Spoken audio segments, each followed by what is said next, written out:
Ladies and gentlemen, all our fighting men overseas today have their appointed stations on battlefronts of the world. And we at home have ours too.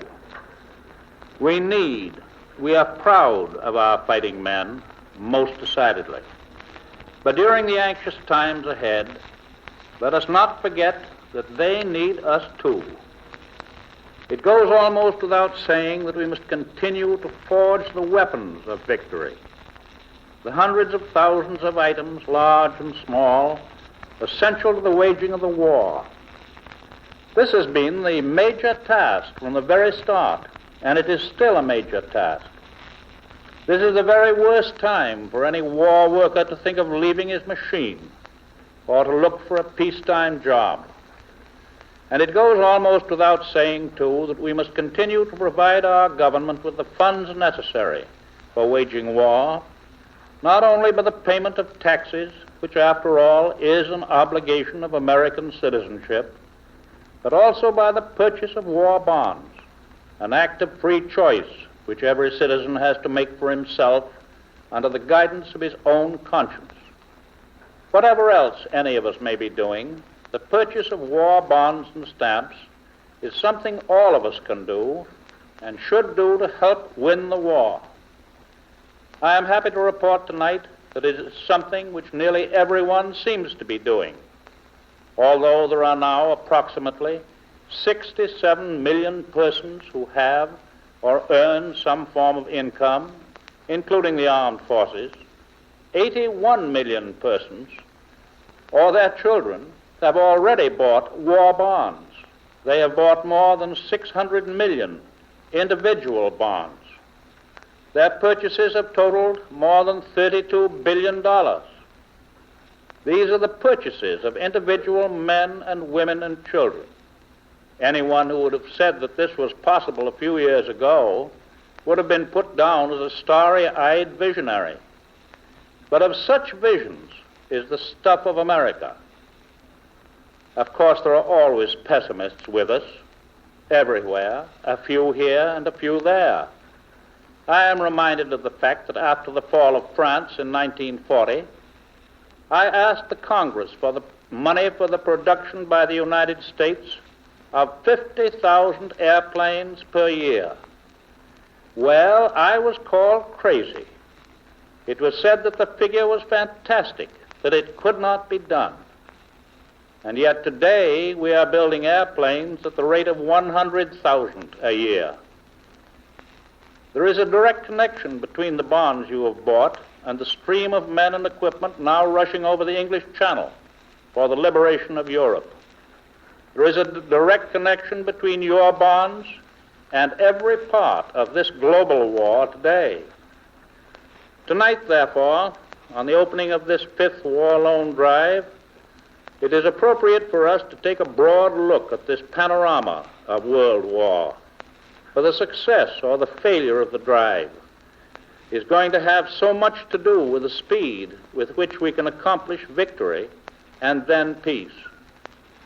While I know that the chief interest tonight is centered on the English Channel and on the beaches and the farms and the cities of Normandy, we should not lose sight of the fact that our armed forces are engaged on other battlefronts all over the world, and that no one front can be considered alone without its proper relation to all.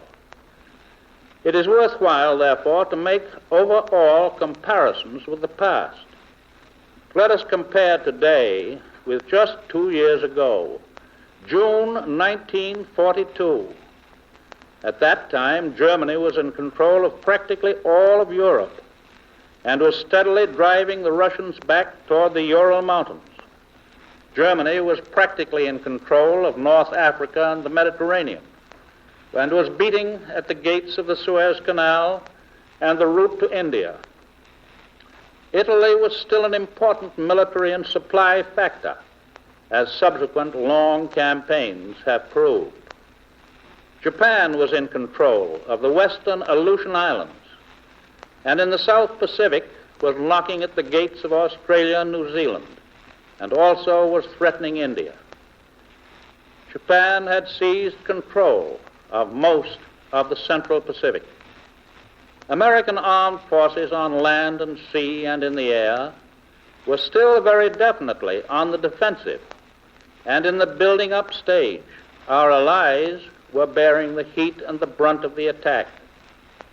In 1942, Washington heaved a sigh of relief that the first war bond issue had been cheerfully oversubscribed by the American people. Way back in those days, 2 years ago, America was still hearing from many amateur strategists and political critics, some of whom were doing more good for Hitler than for the United States. 2 years ago. But today, we are on the offensive all over the world, bringing the attack to our enemies.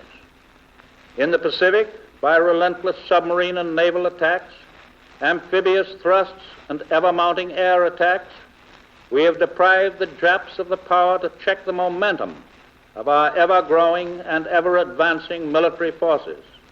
We have reduced the Jap shipping by more than 3 million tons. We have overcome their original advantage in the air.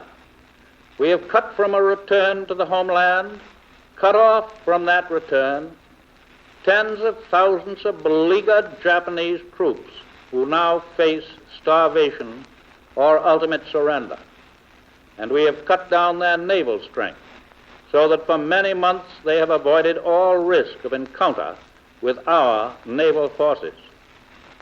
True, we still have a long way to go to Tokyo, but carrying out our original strategy of eliminating our European enemy first and then turning all our strength to the Pacific, we can force the Japanese to unconditional surrender or to national suicide much more rapidly than has been thought possible.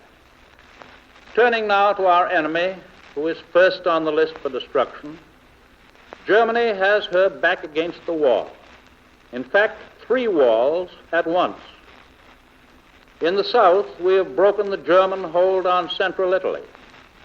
On June 4th, the city of Rome fell to the Allied armies, and allowing the enemy no respite, the Allies are now pressing hard on the heels of the Germans as they retreat northward in ever-growing confusion.